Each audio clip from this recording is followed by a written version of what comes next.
Welcome to the Love What You Do podcast. I'm your host, Doug Shapiro. These are the conversations that open doors to what's possible when you love what you do. So, what's your passion? What's my passion? Yeah, how would you define your passion You are in this steeped position? in it right now. This is it. This, Yeah, absolutely. just feeding off of people's stories and finding out what drives them. Yes. Yeah. I'm motivated by inclusion. I'm motivated by helping others be heard, sharing, storytelling, all the things that are swirling around this right now are the stuff that I love. So That makes me so happy. We have so much in common. Yeah, we do. I can't wait to get into that. Oh, before we even get to like the serious stuff, though, I have warm-up questions. Okay, warm-up questions. Yeah, fun stuff here. Should we do like physical warm-up? Go ahead. We could do that. Sure. You could be as expressive as you want to be. We can widen the camera angle if you need to, whatever. All right, here's a good one. If you could take a fictional character to dinner, who would you take? Ooh, a fictional character. Yeah.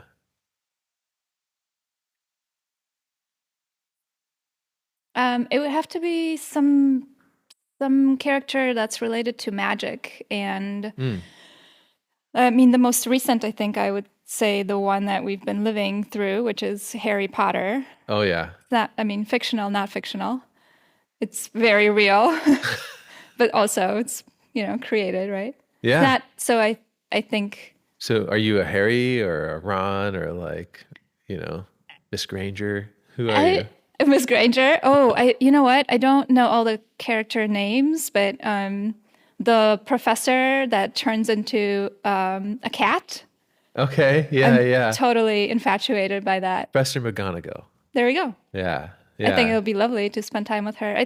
There's something about learning through and from, like, people that bring a level of experience and wisdom. Mm-hmm. I feel like I gravitate towards that. So that's who you'd want to have dinner with. I would love to have dinner with that person. There's also another person, a character that I grew up reading stories of this sort of magical character, but that's, my past life. I grew up in Poland, right? Yeah, so,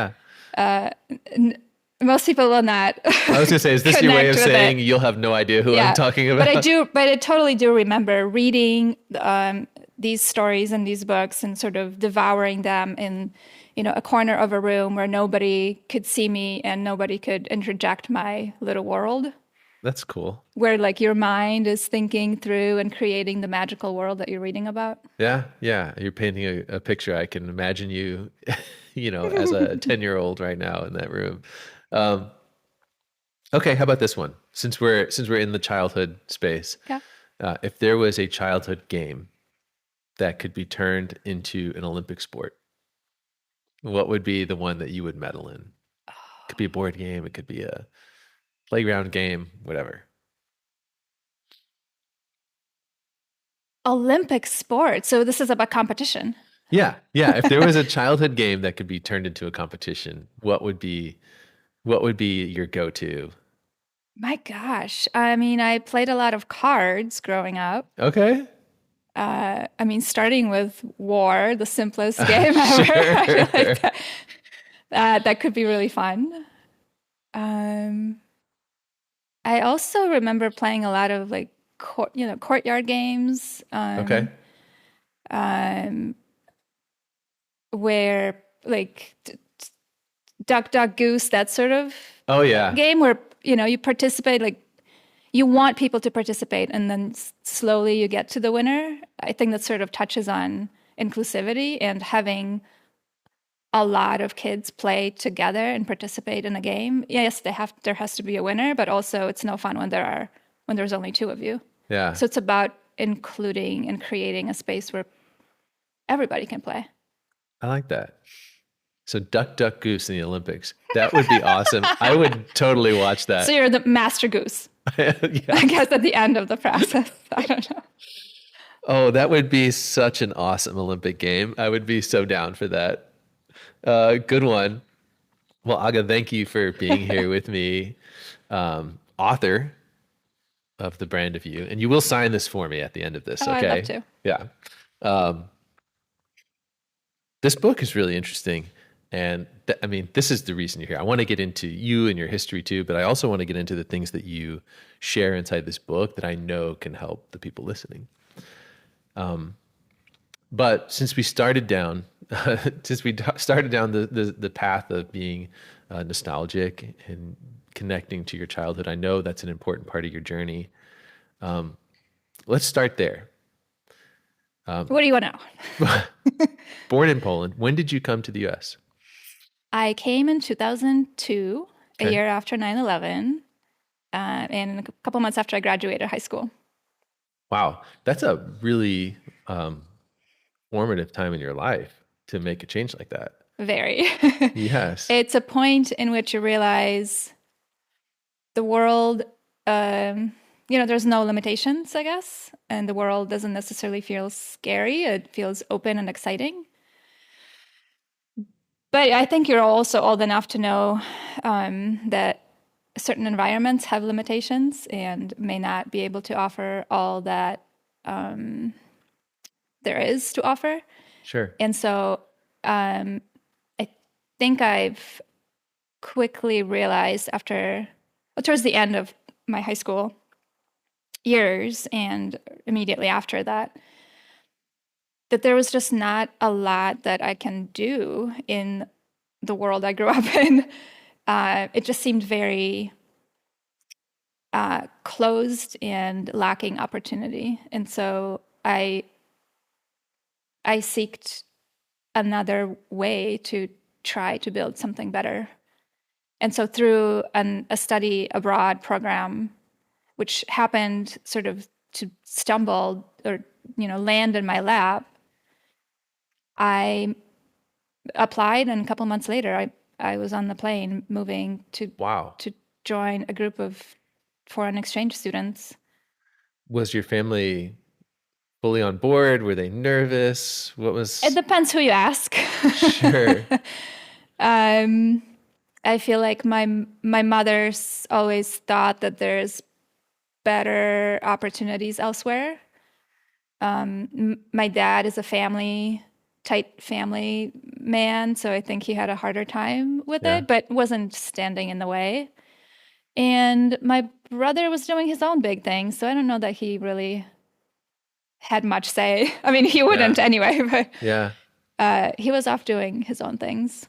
I mean, that is a point in time in your life where risk maybe doesn't feel as heavy as it does later in life.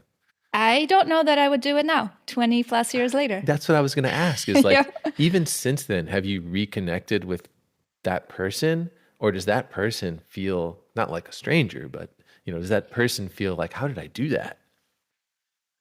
I think it's a lot. I attribute a lot of this sort of strength, I guess, to naivety. Just not knowing what you're getting yourself into. And so now I know, and I know the risks, and I would have to think really hard. Wow. And I don't know that I did much thinking back then. It really was, we're just going to do it. Did it bring you to Milwaukee, or did something Milwaukee area. So I lived in in a city, much smaller city north of Milwaukee for the first year and a half. Started to study up there in a community college, just sort of learning how to learn and how to live and how to be and how this world is different from the world I grew up in. Now, when you were talking about opportunities, were you specifically referring to design? Opportunities for life. I did not have a vision of being an interior designer from the very early on, as in, from a high school graduation point. But I knew that I was creative. I grew up in a household where there was a lot of music, there was a lot of dance, there was artistry. My mother ran an art gallery. She was a dancer. My dad is a drummer. I also very vividly remember having very easy time seeing space dimensionally. So I think some of those things were just sort of part of me. So when it came to selecting a direction of study, interior design just seemed like that could be a path, but it really wasn't formulated until a bit later. Okay. I think a lot of people find their way into interior design even later than that, even later in life. And I didn't have exposure to, TV or magazines or personalities that may have influenced others' decisions here in the States. That's just not, that's not prevalent in Poland, or at least it wasn't. Right. So I think as a choice of study, it just wasn't on my radar. In fact, I applied for journalism and didn't get in. So communication and talking about important issues and reporting, that was more on my radar than creating spaces. But I think it's all surrounding the importance of building a community.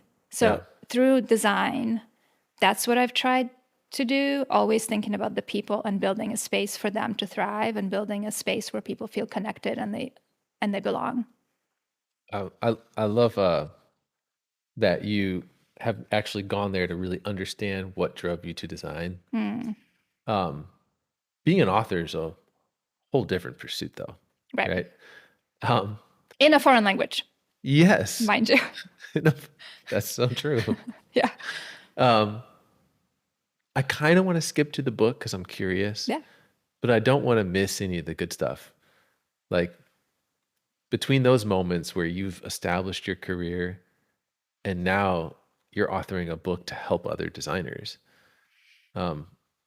was there a straight path, uneventful, or were you all over the place? Well, the obvious answer is no. The straight path in this career doesn't exist for anyone. And that's really what we talk about in the book. And that's what we try to instill. And maybe the expectation that we try to set up too is that you can make this career be whatever you want it to be. But the one thing it will not be is a straight path. I have, I started a life at 19 that's completely different, that was completely different than the world I grew up in. So that right away, that changes the trajectory of straight path. I traveled 3,000 miles, over half the globe. So that's a curve right away. Yep. But I also had to endure a lot of challenges. If you're new, you barely speak the language, you don't know the customs, your name sounds weird, nobody can ever pronounce it the right way. Now my last name is a little bit more straightforward, but maiden name is equally as challenging as my first name. And then decisions along the way, like, they're just harder when you're new. And so every year things got easier, but I think it's very much a, one step forward, two steps back, which again defeats the vision of a straight path. Did that build grit in you, or did you already have that? I think as an immigrant who grew up, under a regime that's less than democratic in Poland, under the USSR oppression early on. That ended when I was in grade school. I think you learn, you have to deal with the situation at hand, and being resourceful is just what you have to do. Like, that's just the way of life. And so I carry that in me, and everything I do has to be run through the lens of how do we how do we use the tools and the resources available to us? No is not an answer. Can we do it better? In fact, no is a fuel in my mind. Yeah. To try to find a solution no matter what. But also, like, the fact of, belonging is a big deal. And when you're different, that strikes a very important chord, which is part of the drive behind the book too. Because in the creative field,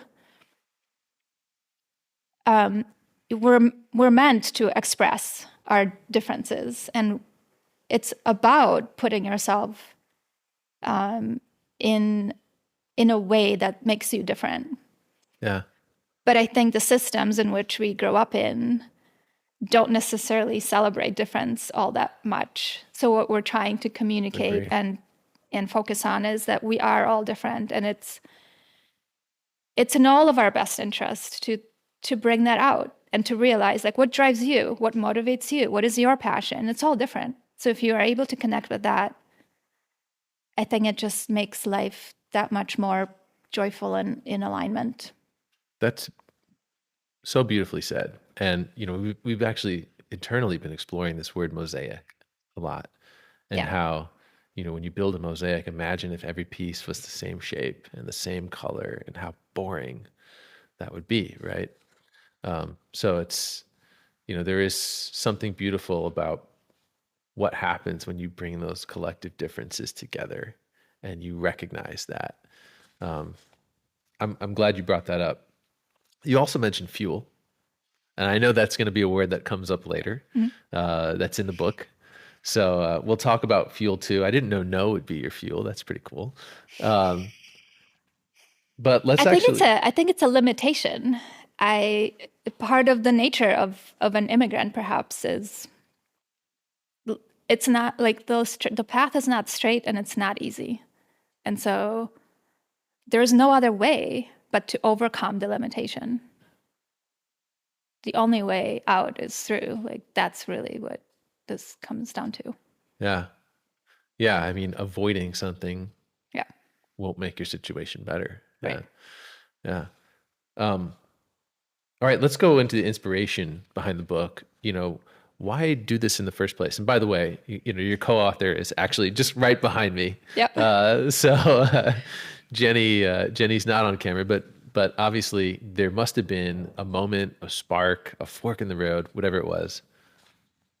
Yes. So the book came out of our collective love for the industry. I think we genuinely think that this is the best industry that you can practice in and you can choose for your career, because it is so versatile, because it is so flexible, it is so challenging, and it is what you make it to be.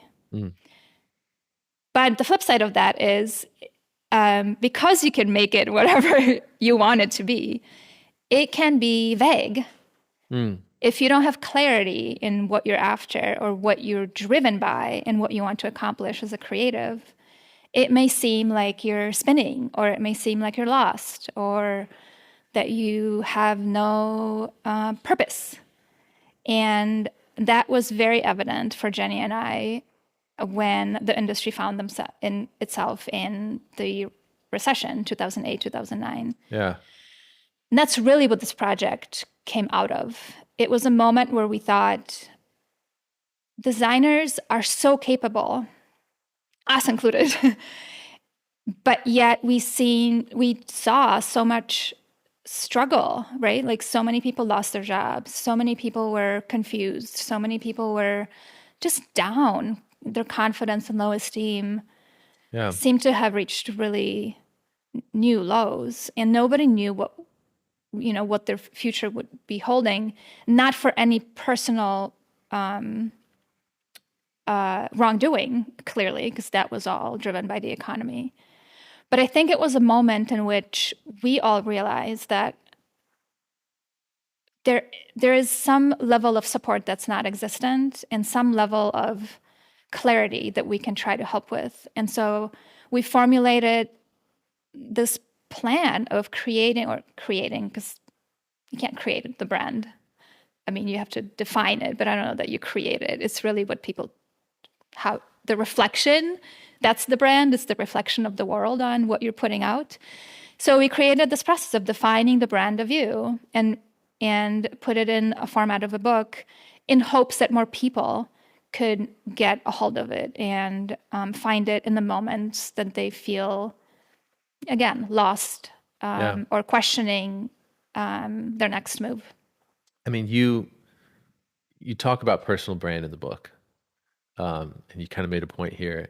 It's not about necessarily find like creating it. You're not saying, well, this is the person this is the brand I'm trying to project. Yeah. How do you, like, what is personal brand? Not what is personal brand actually, and what's the process that you go through to start to understand what your personal brand is?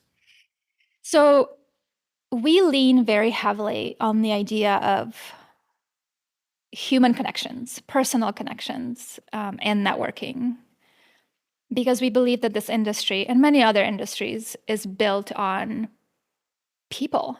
People hire people, people help people, people have fun with people, and personal brands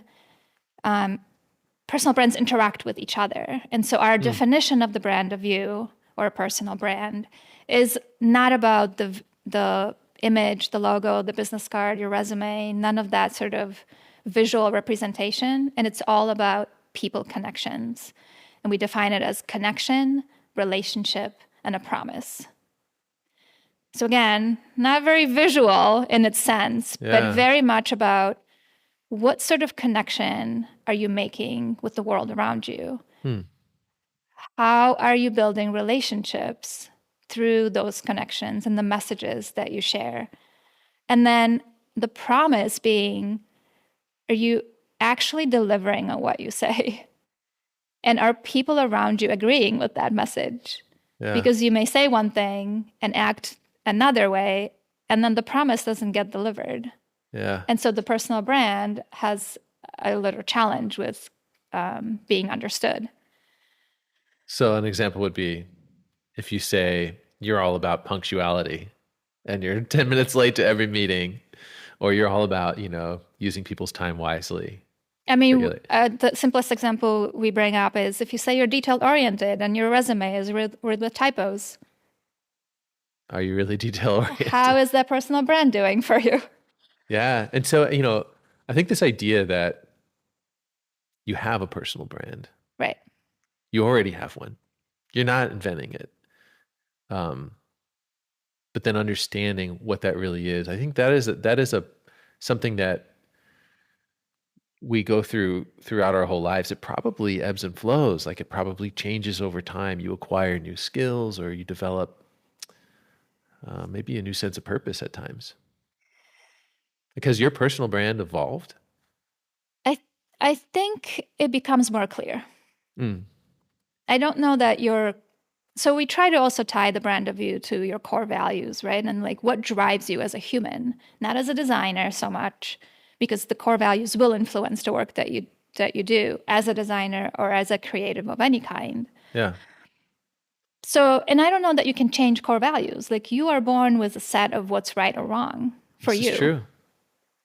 And what you hold at the highest level of standard. But I think what can change is your ability to express that or communicate it, and really pinpoint what that is. And I don't think that we spend enough time self-reflecting and analyzing and asking ourselves, inner interviewing. Yeah.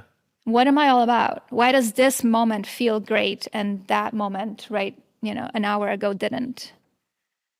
How does it align with my purpose? How does it align with me? That's what we try to connect with, and I think that ties back to making everybody different. Would you say that, like, when I hear the word brand, you think of like Nike or Apple, right? Yep. Would you say that personal brand has more in common with a company's brand than people think, or less in common? Well, when we take on the topic of a brand in the book, I start with that premise. I mean, we're all consumers. We all understand branding from a consumer standpoint. We purchase brands that we believe in, trust. We associate not just with the product and the service that it delivers, but we continue to support those brands because of alignment of the mission. Maybe it's the quality. Maybe it's the way they do business. Maybe it's how they support community. And that's what strikes. It's not just the product or the service, right? Like there's more beyond it. Yeah. And that's the promise. Like they're actually delivering on the promise, and you can see it, and you're supporting it. So I'm not sure if there is a more or less equation here. I think it's just you can learn from those good examples, and the lesson being how do you and your ability to show up, how can you use the lessons of delivering on a promise and do it as a person, as a human being? Oh, that's very well said. Yeah. I absolutely, I mean, that's a fun exercise even to think about in my own life and the brands I surround myself with, and then trying to think of why, like what is it and how that might even apply to how I carry myself.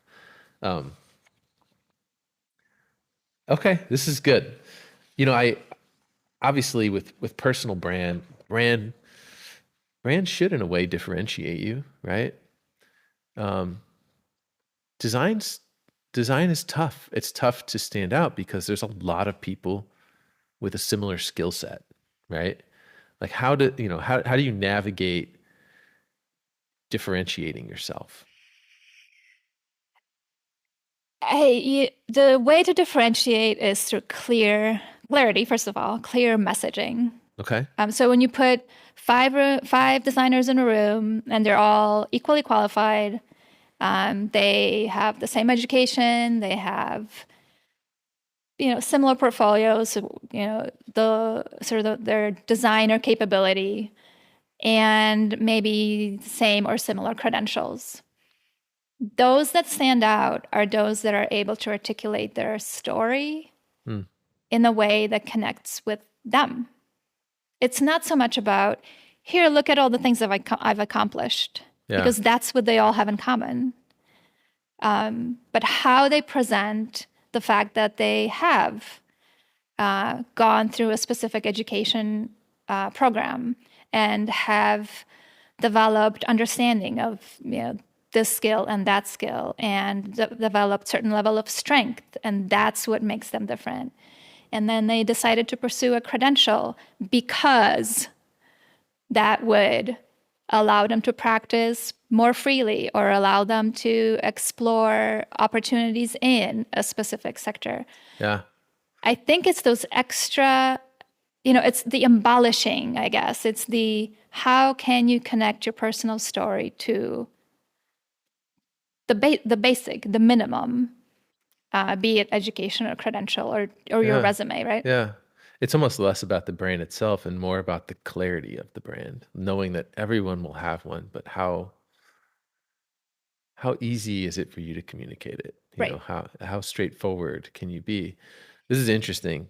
I kind of want to take a next step because you can have a brand, you can understand it, you can understand your strengths, you can understand your values. How do you take the next step in shaping a career around that? Because in many ways, I think a lot of people are in a career. They may have a sense of those things, like here's what I'm passionate about, here's what I'm good at, but they feel, I don't want to say, they feel like maybe they don't have the control over their career, and rather they're always trying to fit inside something. Oh, I think there's a lot there. I think part of being able to shape your career is, again, having clarity on where you're headed. We also have to understand that we don't operate in a vacuum, that the network of people that we surround ourselves with can be gold in making a career shift, in pivoting, in workshopping a solution, maybe deciding on whether to advance within a firm or move on.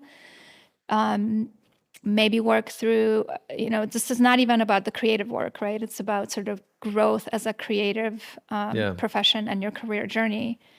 Having those trusted conversations can open up a lot of possibilities and options that you might have not thought about.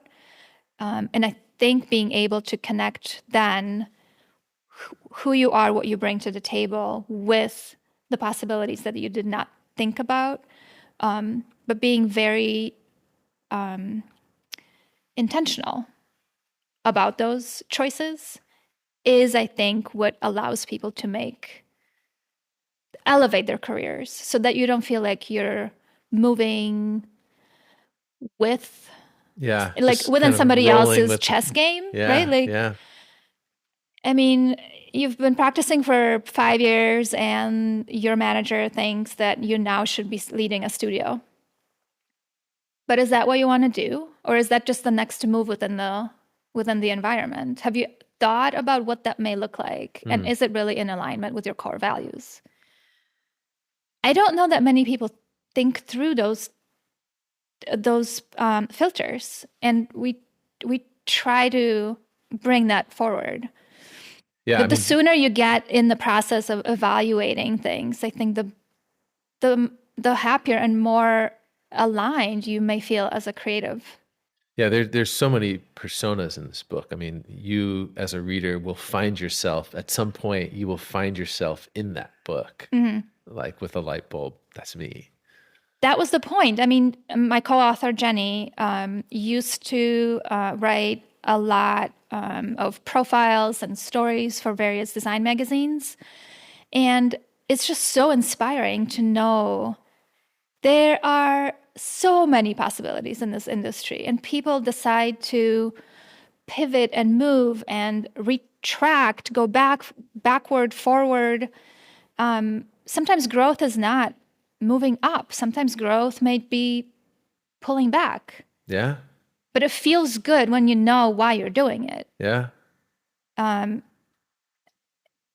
lot of it has to do with clarity, and a lot of it has to do with getting the noise out of your head, disconnecting from what doesn't matter or shouldn't matter, and really connecting with our passion, our purpose, and why you decided to be a designer in the first place. I love this this separating maybe what the world thinks growth is and understanding what growth really means to you at a personal level. Like that's fundamental. Like I think, and maybe some of it is even generational, but so many people I think are raised to believe growth is one thing. It's more. Yeah. But more could just mean I want more time in this moment of my career journey. Yeah.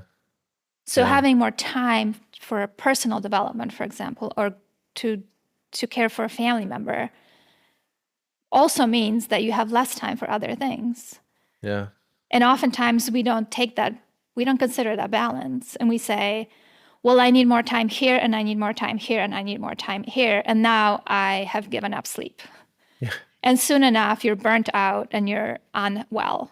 Yeah. Yeah. That's also something we talk about in the book, that it's really not about killing yourself over this career. This career can be flexible. You just have to know what you want to get out of it. Yeah. We talked a little bit about change in the beginning. I kind of want to connect that to resilience. I know resilience is a big part of your story. Are there some specific ways that people can build resilience, or maybe people can see things differently to understand maybe what they're getting out of change? For one, taking a moment to pause in a moment of change is really valuable. It's gold. Separating the emotion out of the situation is another. It's not easy. I know that when change happens and you didn't ask for it, it sucks. Yeah. And I mean, it sucked for me when I lost my job. It sucked for Jenny. It sucked for so many people whose stories we tell in the book. Whether that was professional change, personal change, things happen that we don't envision, and it just is part of life. Like a friend of mine says, life will life. Life will life. I like that. So what are you going to do about it? Yeah. There are some things that happen that you just don't have control over. And so I think there's always time for feeling bad for ourselves, feeling the feelings, right?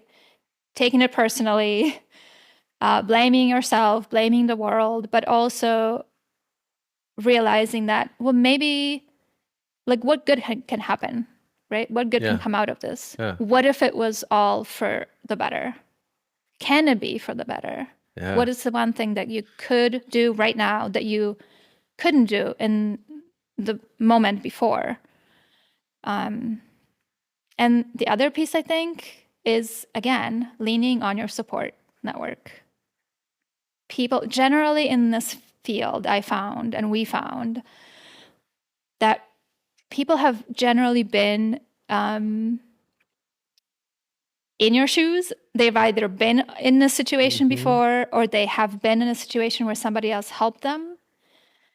It is such a people-oriented industry that you will be hard-pressed to find a person that's not willing to help. Yeah, I agree. If you reach out, right? And if you're honest about what you're looking for. Hey, this is my situation. This is how I found your name. Do you mind? I'm looking for feedback. Would you mind spending 30 minutes with me? Would you mind introducing me to someone? Here's a challenge I'm having. I'm asking for some, confidentiality. I just think that we need to be able to articulate our struggles more. Yeah. And trust that we're all in this together. This industry is wide and broad and built on people, by people, for people. Yeah, I agree. Like, you don't have to feel alone in that pursuit, in this career. I agree. There's a lot of people that want to help, and they get probably just as much out of it for themselves. I think that's the power, isn't it? When you're struggling, I think it is healing to help to be on the giving end. It is. The people that are the report being the happiest in the world are those that don't have a lot themselves, but they continue to give. And somehow they're giving from almost nothing. Yeah. Yeah. The piece that I will add to this is, I think sometimes you may feel like you have nothing to give. Maybe you're just starting out, or maybe you're pivoting into this career or pivoting away from this career. And it may feel like, I'm the one looking for feedback. You just don't know. Like, the one thing that you will say in a conversation will make somebody's day. Yes, 100%. So I think if you're able to show up with intention and your fullness, like what we talked about earlier, like, I'm here today. This is what I'm doing today. Yeah. You may just save a moment for someone else. I agree. And that, again, that's gold. I think that's so powerful. I actually, this was a long time ago. I had a conversation with a muralist and a snowboarder.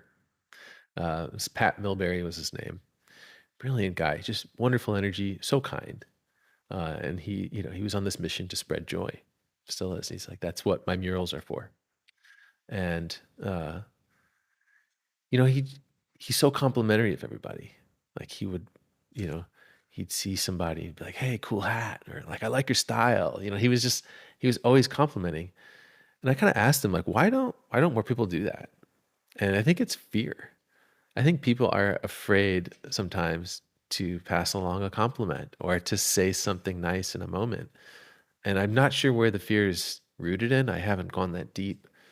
But I too feel like everybody is not only capable, but doesn't matter if the CEO says it or a junior says it. Like, when you hear a compliment, it's just as validating no matter who it comes from. And it may be more validating when it's somebody closer that you associate yourself with closer, which is why I think I'm saying, like, it, even when you feel like you have nothing to give, that smallest thing may be super valuable to the other person. I agree. So you wrote the book. It's not a small feat when you go through this, right? There's a lot in there. If someone else wanted to write a book right now, would you tell them, run, don't do it? Or would you say, yes, get started? What's been your experience like personally? I mean, do it. I'll help you. Now that I've done it twice with the original edition and the revised edition, 2 different processes. Do it. Share your opinion, share your truth with the world. I think somebody will find it valuable and somebody will get an important message out of it. Awesome. So I would totally encourage anyone. So is there a story like that would, so you're laughing, so there must be one. Is there a story? Oh my God, there's many stories. Through writing this book that comes to mind that's like, oh yeah, that's a good one. Well, first of all, the book came out of our a road trip.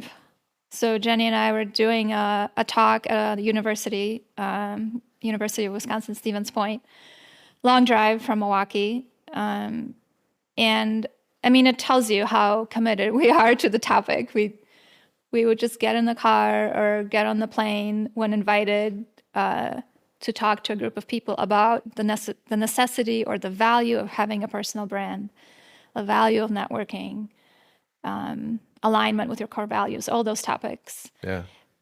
But we also realized that we love doing this, but there's a limit to how many people we can help. There's only a limit to the people that are in the room. Yeah. And so, though none of us or neither of us have ever dreamed of writing a book, or that was a goal of ours, we thought, that's what we should do. And, that was definitely a dual commitment right there. Yeah. So I don't know how many people, go on a road trip and get out of a book commitment out of that experience, but that's what happened to us. We oftentimes, it's been 10 years for the title that it's been out from the first publishing. So quite a long time. Yeah. We've gone through, each of us have gone through various pivots in our careers, slowdowns, faster moments. But every time we feel a little lost or every time we feel a little frustrated, we generally will go back to, hey, you need some career advice? Maybe you should read your book. I have a great resource for you. It's called The Brand of You, and you co-authored it. That's funny. Because we are human and we forget our own advice. And when you're in the whirl of the struggle, somebody is hopefully there to pull you out or to slam on the brakes and say, but wait, have you looked at it from this perspective? And that's what we hope to give the readers through the book. A piece of strategy, a piece of clarity, and a piece of guidance that they can use throughout their careers. That's awesome. I think you've done that today and in text. So really, fantastic job. Is there anything maybe that you hoped that I would ask that I haven't? Oh. Or maybe a story you wanted to tell? Another story. So I do want to say that this version, the new version of the book, we worked really hard to understand what the state of the industry today. We started to revise the text during the pandemic, or sort of right in the midst of the pandemic, because we realized that there are parts of the book that aged themselves just from a technology standpoint. Sure. But also, we were starting to see that the industry was changing, and it was important for us to capture that change. And then we paused because the changes were so rapid. And it wasn't very clear where we were headed. So when you talk about resilience and commitment to the challenge or this project, we have taken first we took 2.5 years to write the book. Yeah. In the very first attempt. And then we toyed around with the revisions for another 3 years, fully committing to rewrite and updates this year from January to September. Wow. But what's in this version, which we're really proud of, is more focus on balancing what's important to you and with your career. Yeah. Very important consideration about core values and what drives you as a designer. And we also really try to sort of provide a moment to breathe. Yeah. And give people permission to breathe and give designers a sense of it doesn't all have to be speeding through, that it's okay to slow down. And look, other people did it. Yeah. And it's possible.